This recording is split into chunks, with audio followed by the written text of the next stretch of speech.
اللہ نے اس معاشرے کے اندر امیر اور غریب کے ذریعے سے دونوں طبقات کو آزمایا ہے۔ سارے لوگ دولت مند نہیں ہوتے، اگر سارے لوگ دولت مند ہو جائے تو نظم کائنات نہیں چل سکتا۔ سارے لوگ ہی جو ہے وہ غریب ہو جائیں تو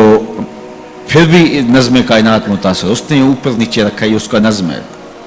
تو یہ آزمائش ہے عمرا کی، ان کو دولت دے کے آزمایا، اور غریبوں کی آزمائش ہے کہ ان کو جو ہے وہ نیچے رکھ کر کے مالی آسودگیاں وہ نہیں دی جو عمرا کو دی، اور وہ اپنی آنکھوں کے سامنے وہ آسودگیاں دیکھتے ہیں، لیکن جب وہ صبر کرتے ہیں اللہ کی رضا کے لیے تو ان کا صلہ رکھا گیا۔ اگر وہ بے صبری کا مظاہرہ کریں گے تو کر پھر بھی کچھ نہیں سکتے، لیکن پھر اجر نہیں ہے، لیکن اگر وہ صبر کر لیتے ہیں کہ یہ اللہ کی تقسیم ہے کہ ان کو زیادہ دیا۔ عمومی طور پہ یہ ہوتا ہے کہ جن کے پاس زیادہ نہیں ہے وہ زیادہ دیے گئے لوگوں کے ساتھ حسد میں مبتلا ہو کر کے اپنی زندگی کو خام خواہ کی اذیت میں مبتلا کر لیتے ہیں۔ ایک مالی کمی اور جو ہے وہ ایک ضعف ان کے پاس موجود ہے، اور دوسری یہ بیماری اپنے ساتھ خود جوڑ لیتے ہیں،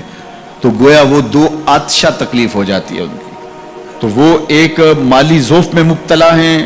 اور آسودگی میسر نہیں ہے، اور ضروریات بہت ساری ہیں اور ان کو پورا کرنے کے لیے وسائل خاطر خواہ نہیں ہیں، اور دوسرا ان لوگوں سے وہ آتش حسد میں جلنے لگے جن کو اللہ تعالیٰ نے نوازا ہوا ہے، تو وہ اجر سے بھی محروم ہو گئے اور دوہری مصیبت میں مبتلا ہو گئے۔ لیکن اگر وہ سمجھتے ہیں ان کا مقسوم ان کے ساتھ اور میرا مقسوم میرے ساتھ، تو اللہ نے جو مجھے دیا ہے میں پہلے تو کوشش کروں کہ اپنے معاملات کو اس میں بہتر کرنے کی کوشش کروں۔ جب ہم دائیں بائیں سے دیکھ کے اپنے گھر کا بجٹ بناتے ہیں اور دائیں بائیں دیکھ کر کے جو ہے وہ اپنے امور زندگی کو طے کرتے ہیں تو پھر ہم مشکل میں مبتلا ہو جاتے ہیں، اور یہ کرنے والا کوئی شخص بھی چاہے وہ کروڑ پتی ہو وہ سوکھا نہیں رہ سکتا، کیونکہ وہ اپنے آگے لوگوں کو دیکھے گا۔ 5 مرلے کا ایک مکان ہے کسی شخص کا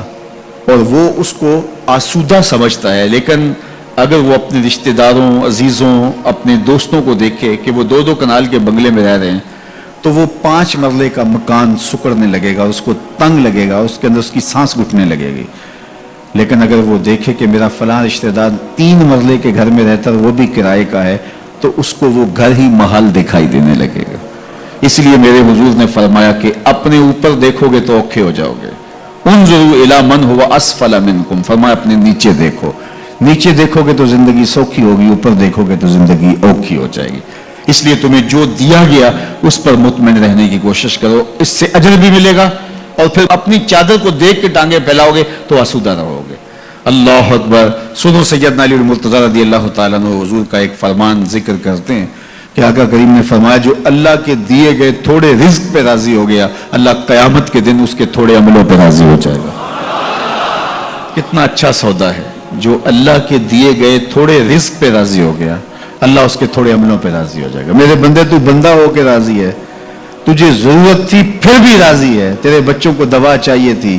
تجھے اچھا گھر چاہیے تھا، سر ڈھانپنے کے لیے چھت چاہیے تھا، تو پھر بھی راضی ہے، کوئی بات نہیں، اللہ نے مجھے جس حال میں رکھا میں واہ خوش ہوں اس حال میں، تو بندہ ہو کے راضی ہے، تجھے ضرورت تھی پھر بھی راضی ہے، میں تو رب ہوں اور مجھے ضرورت بھی نہیں ہے تو میں بھی تیرے اوپر راضی ہوں۔ تو اللہ پر راضی ہونے کا جو فن سیکھ جاتے ہیں وہ زندگی گزارنے کا فن سیکھ جاتے ہیں۔ تو خواہ اپنے آپ کو مشقت میں ڈالنے کے بجائے جو میسر ہو اس میسر پر اللہ تعالیٰ کا شکر ادا کرنے کی عادت ڈالنی چاہیے، ورنہ اس سے بھی زیادہ تکلیف